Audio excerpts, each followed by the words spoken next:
So, ito siya yung high kappa Sand Viper natin. Maroon slide siya. Halos yung body niya, color maroon. Ibang colorway yan, ah. Check nyo, napakaganda niya, mga sir. So, gagamit tayo ng 0.20 na bibis tsaka green gas.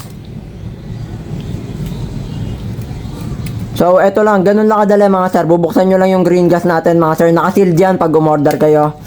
Yan, oh. Yan, nakasealed. Kakabubukas ko lang. Count lang kayo, 5 to 10 seconds, mga sir. Yan, goods na yan, mga sir. So, tatargetin natin yung lata. Ito yung unit natin. Then, syempre, magazine, nalagyan ko na siya ng bibis, ah.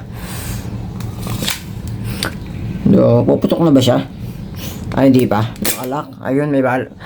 Yun, nakakasa na siya. Test fire lang tayo, mga sir.